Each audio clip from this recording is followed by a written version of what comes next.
Hello दोस्तों, एक बार फिर से स्वागत है आप सभी का स्टोरी मोटिवेशन कहानी में। 50 का नोट। एक व्यक्ति ऑफिस में देर रात तक काम करने के बाद थका हारा घर पहुंचा। दरवाजा खोलते ही उसने देखा कि उसका 5 वर्षीय बेटा सोने की बजाय उसका इंतजार कर रहा है। अंदर घुसते ही बेटे ने पूछा, पापा क्या मैं आपसे एक क्वेश्चन पूछ सकता हूँ? हाँ हाँ पूछो, क्या पूछना है? पिता ने कहा। बेटा, पापा आप 1 घंटे में कितना कमा लेते हैं? इससे तुम्हारा क्या लेना देना? तुम ऐसे बेकार के सवाल क्यों कर रहे हो? पिता ने झुंझलाते हुए उत्तर दिया। बेटा, मैं बस यूं ही जानना चाहता हूँ, प्लीज बताइए कि आप 1 घंटे में कितना कमाते हैं? पिता ने गुस्से से उसकी तरफ देखते हुए कहा, 100 रुपये। अच्छा, बेटे ने मासूमियत से सर झुकाते हुए कहा, पापा क्या आप मुझे 50 रुपये उधार दे सकते हैं? इतना सुनते ही वह व्यक्ति आग बबूला हो उठा। तो तुम इसीलिए ये फालतू का सवाल कर रहे हैं ताकि मुझसे पैसे लेकर तुम कोई बेकार का खिलौना या ऊट-पटांग चीजें खरीद सको। चुपचाप अपने कमरे में जाओ और सो जाओ। सोचा तुम कितने सेल्फिश हो।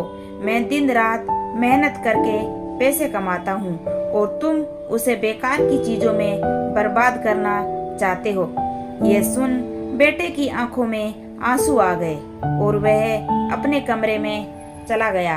व्यक्ति अभी भी गुस्से में था और सोच रहा था कि आखिर उसके बेटे की ऐसा करने की हिम्मत कैसे हुई।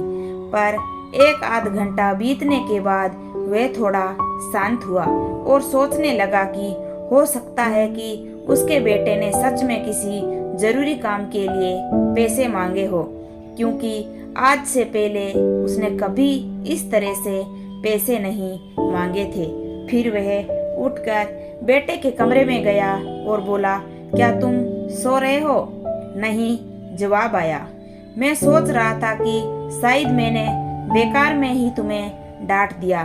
दरअसल दिन भर के काम से मैं बहुत थक गया था। व्यक्ति ने कहा, आई एम सॉरी, ये लो पहले 50 रुपये। ऐसा कहते हुए उसने अपने बेटे के हाथ में 50 की नोट रख दी। थैंक यू पापा, बेटा खुशी से पैसे लेते हुए कहा और फिर वे तेजी से उठकर अपनी अलमारी की तरफ गया। वहां से उसने ढेर सारे सिक्के निकाले और धीरे धीरे उन्हें गिनने लगा। यह देख व्यक्ति फिर से क्रोधित होने लगा। जब तुम्हारे पास पहले से ही पैसे थे तो तुमने मुझसे और पैसे क्यों मांगे? क्योंकि मेरे पास पैसे कम थे पर अब पूरे हैं, बेटे ने कहा। पापा अब मेरे पास 100 रुपये है, क्या मैं आपका 1 घंटा खरीद सकता हूँ? प्लीज आप ये पैसे ले लीजिए और कल घर जल्दी आ जाइए। मैं आपके साथ बैठकर खाना खाना चाहता हूँ।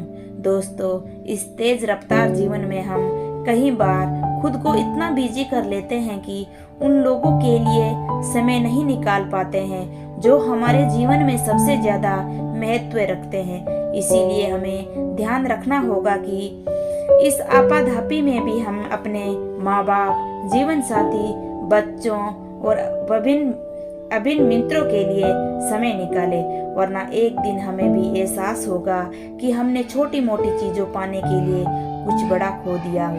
दोस्तों, आपको ये कहानी कैसी लगी कमेंट करके जरूर बताना। वीडियो अच्छा लगा हो तो लाइक शेयर कर दीजिएगा। न्यू हो तो चैनल को सब्सक्राइब कर दीजिएगा। धन्यवाद दोस्तों।